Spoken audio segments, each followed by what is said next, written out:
my friends, Stephanie here, and I'm back with more movie chatter and a new friend. This is Praline. She is a 5-year-old miniature dachshund that I adopted about 6 weeks ago. I was feeling, obviously it's been a minute since I posted a video, and I apologize for that. I was feeling really bad thyroid-wise in the beginning of January, and I got an email from the woman that I get all my dachshunds from, and she asked if I would be able to give this little honey a forever home. And of course I took one look at her and said yes, absolutely.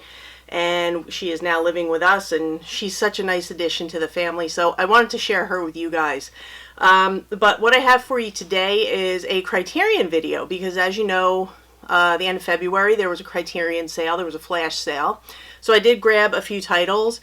I have watched quite a few this time. I've watched quite a few of them, so I'm going to do some little reviews. And I just wanted to let you guys say hi to Praline. And now I'm going to put her back upstairs with her sisters because she's not real comfortable down here. And then I'll get right into the movies. Be right back. Okay, I'm back, and I put my little friend upstairs so she could play with her sisters because she was a little stressed out being down here. She's not been down here very often, so I didn't want to make her crazy by making her sit here through the whole video. But I'm happy you guys got to meet her because she came into my life at a time when I just needed to do a soft reset, and I didn't realize how much I needed a break until I got that email and I got kind of involved with her, and I realized, you know what, I just need to calm down, and YouTube is going to be there because, like I've always said, YouTube is a marathon, not a sprint, and I'm in it for the long haul. So every once in a while, self-care is really important. So I appreciate you guys hanging with me, and I'm glad you got to meet my little friend. So hopefully you'll be seeing more of her in the future. And now we're going to get right into some Criterions as promised. And some of these I picked up before the sale. The sale was on February 23rd, and some of them I picked up at the sale. Now, I did pre-order a few titles, and this is just a little fun fact about Criterion and what a great company they are. I picked up a few titles that were released on the 23rd. Now, what they did is because I had pre-ordered them, they wanted me to not feel like I missed out by pre-ordering, so they gave me store credit for what the sale price would have been, and I was able to then take that money and put it towards buying other titles the day of the sale, which was really, really nice, and I appreciate little things like that, so thank you to Criterion for being so awesome to your customers. Now, this first one that I got, I ordered this one, I got way before the sale. This was spine number 1061. It's called Minding the Gap. And this one is from 2018. It's 93 minutes, and it is in color and in English. This is a documentary style film, and it takes place, it's a group of friends in Rockford, Illinois, and they are involved with skateboarding. And one of the friends in the group decides to take his camera along and kind of document their lives and their day-to-day with the skating and life, and they get into a lot of things because these kids use skateboarding as a form of escape from their lives, because some of these kids are living in horrendous poverty. They're living in abusive situations. There's domestic violence, there's physical abuse, there's emotional abuse, there is substance abuse, there's teen pregnancy, you name it, it goes on in this movie. And this guy does such a good job of really capturing these moments and how these kids use skating as an outlet to kind of escape their lives and just kind of dial it down a little bit and just figure out how they're going to move ahead and get past the circumstances they were basically born into. But what a great film. Very, very emotionally heavy, way heavier than I thought it was going to be. But if you're into documentaries, if you're into coming-of-age films, youth culture, skate culture, things like that, I think you're really going to appreciate what this kid has done, young man, what he's done. And one of my favorite special features, there aren't a lot of special features on this one, but the one that I really liked was, like I said, it was done in 2018. They have a 2020 interview, a Zoom interview that they did, the filmmaker with one of the people that was involved with the film, and he wants to know kind of where are they now, and you know, looking back now, how do you feel about the film? How do you feel about your participation? How do you feel about the way you were portrayed in the film?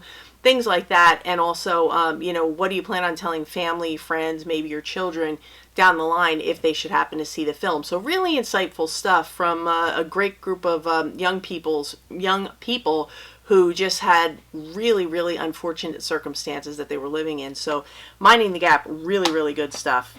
And this next one is the second of three in the Paranoia trilogy. Paranoia trilogy. The first one being Clute, the second one being this one, The Parallax View, the third one being All the President's Men. And this one is Spine 1064. It stars Warren Beatty, and it is, like I said, The Parallax View.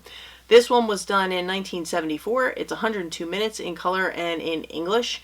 And this one takes place, obviously, in the early 70s. And it takes place at a time when the United States, the country, the people in the country, were really in a state of this heightened paranoia, because we're coming off of the assassination of the Kennedys, the assassination of Martin Luther King Jr., heading into Watergate, which is pretty much where All the President's Men picks up. So the trilogy really does flow together nicely. And this story is rooted in an event that takes place at the beginning, and it is the assassination of a senator at the Seattle Space Needle. And that's all I'm going to tell you about the story. But really good stuff, and if you're into these type of films, I highly recommend checking this one out, because it's really good, really well done.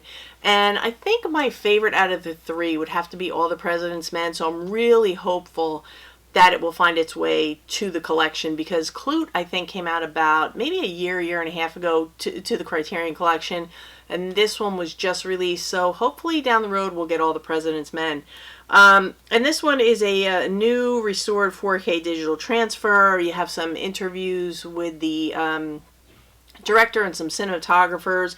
It also comes with a nice 25-page booklet that has some writing from a film critic. I think his name is Nathan Heller. Yeah, Nathan Heller. And then there's an written interview with the director. So you get some nice special features with it. But, the whole trilogy is really good. So if you haven't seen it, definitely check it out. Then these next two films are from the same filmmaker. They're released on the same day. And this first one is his very first film. And you can't get much more independent than this particular film. This one is Spine number 1066. It's called Man Push Cart. And I hope I don't butcher this poor guy's name. It's a film by Ramin Bahrani. And this one was done in 2005. It's 87 minutes in color and in English. And it's a pretty simple premise. It's about a Pakistani man who is living in New York, and he runs this push cart, which are these big carts that they pull through the streets of the city while there's cars going. He's pulling this big, cumbersome truck, push cart, through the streets, where he goes to a corner, he sets it up, and he serves coffee, tea, hot chocolate, bagels, donuts, things like that. So it's like a breakfast truck. And that's what he does to try to survive. And what we find out is when he was living in Pakistan, he was a very famous and very successful singer. And now, for reasons that I'm not going to get into, he's living in New York, and he's just struggling to get by. And this film was done on the heels of 9/11. It's 2005, so it's fresh on the heels of New York City post 9/11, when it was not an easy place to be for someone of Middle Eastern descent. And they really do touch on that in the film and in a really candid interview that they give as a special feature. But the thing about this one is it's such an independent film. It is not going to be for everyone. It can feel a little bit slow in places. There's not a big aha moment in the story. The character arc is it is what it is. You follow him in his day-to-day routine.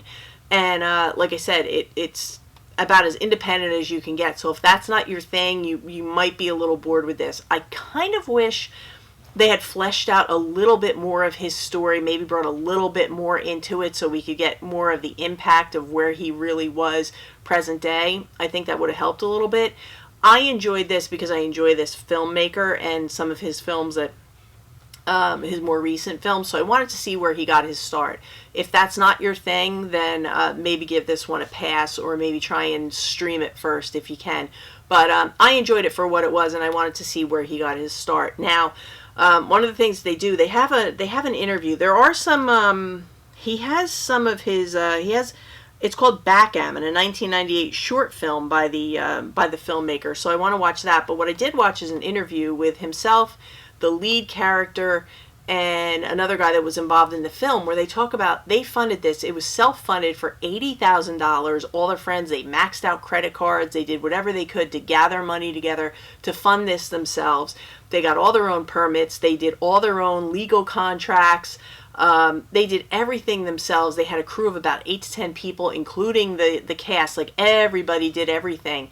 And then when all was said and done, he's like, I have no money to edit this. So he had to sit down, learn Final Cut Pro, and edit the film himself. So talk about a labor of love.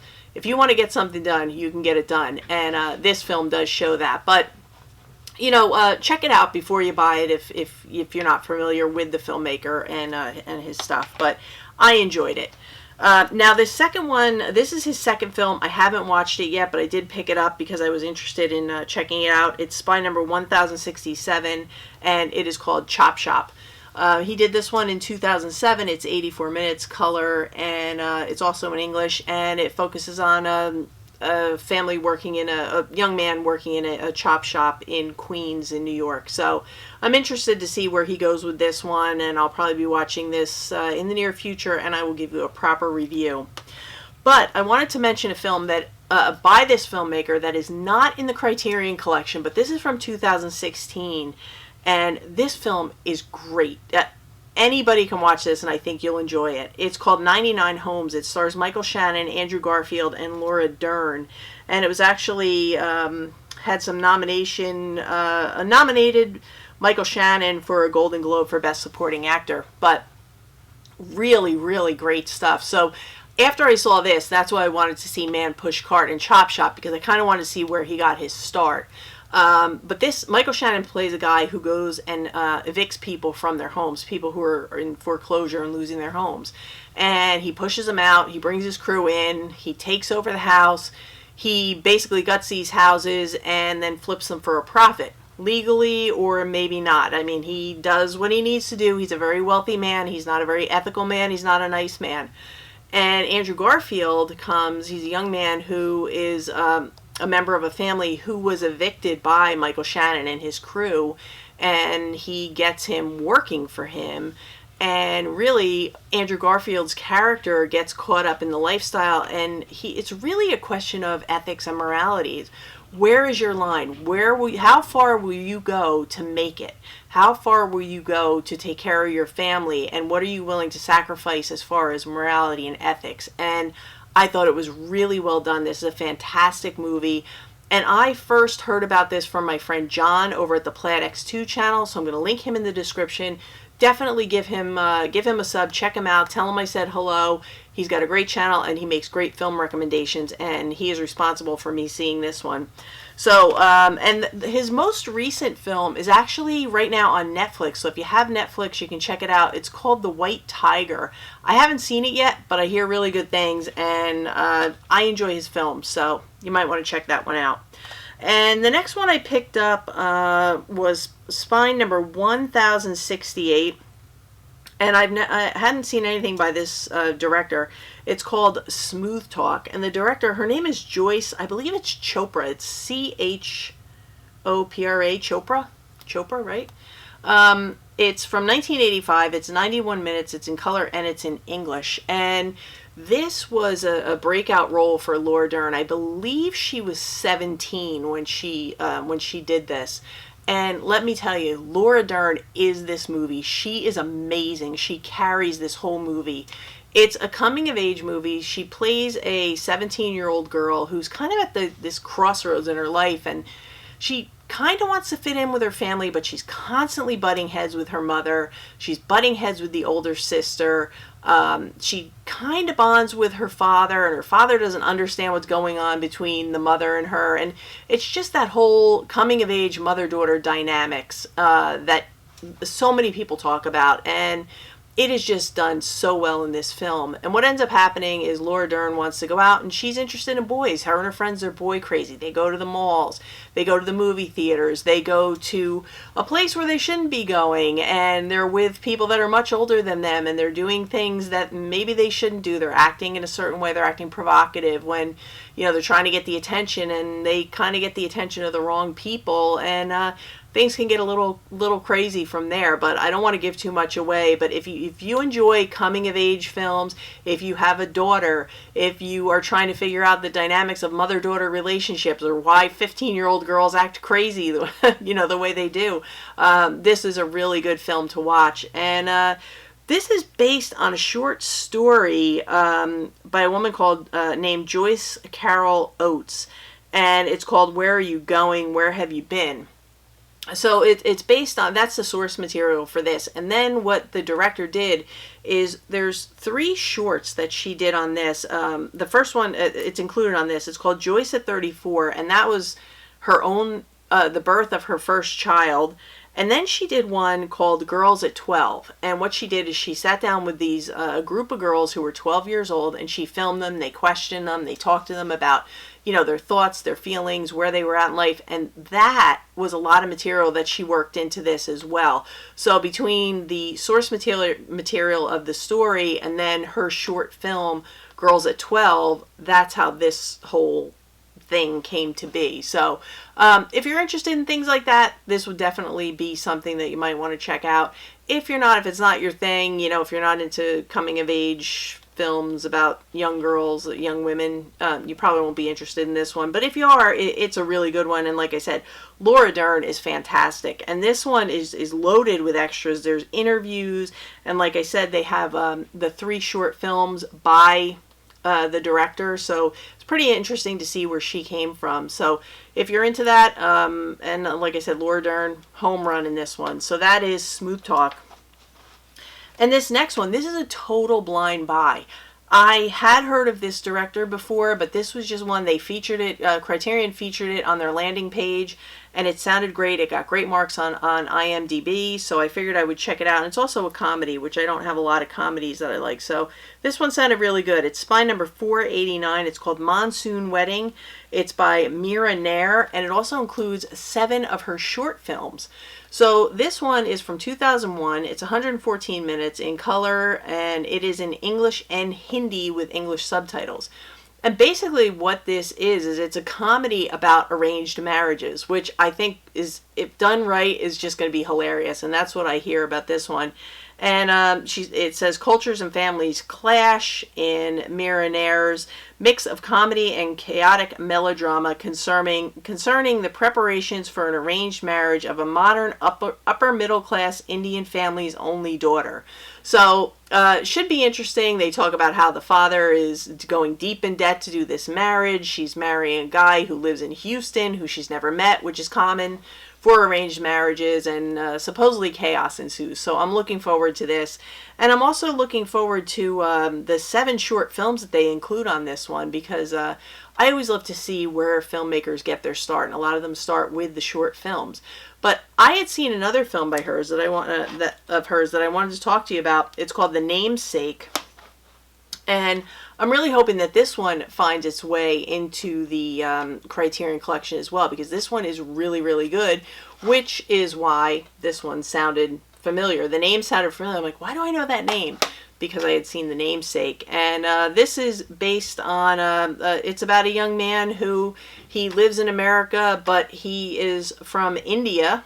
And his parents are very rooted in Indian tradition, and he is more Americanized, and it's the conflict between trying to be true to who you are, but also, taking advantage of the things that he enjoys about being in America. And it's a really, really good movie, and a really interesting look at culture, and, how moving to a new country when you're still rooted in your birth culture, how the two go together, and how you can work with your family to kind of try and figure out a path that feels comfortable. But really, really good stuff. The Namesake, it's a good one. Okay, so the next few are from Martin Scorsese, and the first one, I haven't seen this one yet. It is spine number 1062. It is called Rolling Thunder Review, a Bob Dylan story by Martin Scorsese. So I haven't seen this one yet, but I hear really good things. I love Bob Dylan. I love Martin Scorsese, so I'm really looking forward to this one. It was done in 2019. It's 142 minutes in color and black and white, and it sounds like it's going to be really interesting. And I love music. I love anything about music. I'm a big fan of Bob Dylan, and we'll see what they do with this one. But I will definitely give you guys a proper review once I've watched that one. And this next one, I just got it. This was a recommendation from my friend Cinema Dave, and I believe he recently picked it up. And it is Spine number 1030, Scorsese Shorts. And he and I are both fans of Martin Scorsese, so when he told me this was a bunch of his, early works, short films, I just wanted to see it, because I always like to see where people start. Where do they get their start when they, they're doing these huge films now, but where did it all begin? And I'm into that kind of thing. So, if you're not into that, you might not enjoy these type of films, but or releases. But if you are, definitely check this one out. See if it sounds like it's up your alley. It has, the first one is like 49 minutes. It's called Italian America. The second one is American Boy. That's 55 minutes. The Big Shave is 5 minutes. It's Not Just You, Murray. That's 16 minutes. And What's a Nice Girl Like You Doing in a Place Like This is 10 minutes. So they're shorts, and I'm interested to see, where he got his start. So I'll let you know what I think of that when I get to it. And this last one is part of a series, the Martin Scorsese's World Cinema Project. I had the first series and the third, but the second one kept staying because they were on sale on Amazon. But the second one just stayed so high for so long but I finally got it for a really good price. And I got it for half price, plus I used my store credit to make up the difference, and I got this for a great price. So this one is Volume 2 of Martin Scorsese's World Cinema Project.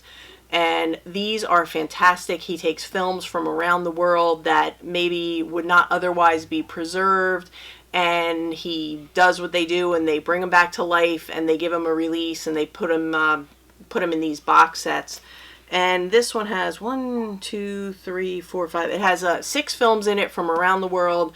And like I said, I haven't watched this one yet. I'm working on Volume 1. But once I get to this, I will definitely break it down and tell you what I think of each one. But so far, the first volume, these go for about $126. And I think when all was said and done with the half price and the store credit, I think I paid about $30 for it. So that's a great price. I mean, for 6 films. Feature-length films, so they're all really, it's the whole thing. And it comes with a nice booklet about the films. But that's what I picked up just before and during the sale. So hopefully, let me know what you guys picked up during the sale, what's on your list for the next sale. We don't know if Barnes & Noble is going to keep doing the sales, their 50% off sales. We hope so. Amazon's been doing some competitive price matching, but at least we know we're going to get a couple flash sales directly from Criterion moving forward. And Amazon also does really competitive price matching for the flash sales too, so you want to keep your eyes on both. But that's what I picked up, and I'm curious to see what you picked up. Hopefully, maybe you found a couple things here that you want to add to your list for the next upcoming sale. And whenever there's a sale, I always try to post it on the community tab so you guys will know. So keep your eye on that. But I'm going to be back real soon. I hope you enjoyed today's video and meeting Praline and me getting back into the groove. I feel a little rusty, but I'll get it back. I have a couple things planned for this week because I have backlog of stuff that I have to show you. So thank you for joining me today. And like I said, I'll be back the end of the week, and I'm going to go upstairs and play with my puppies. So for today, that's a wrap.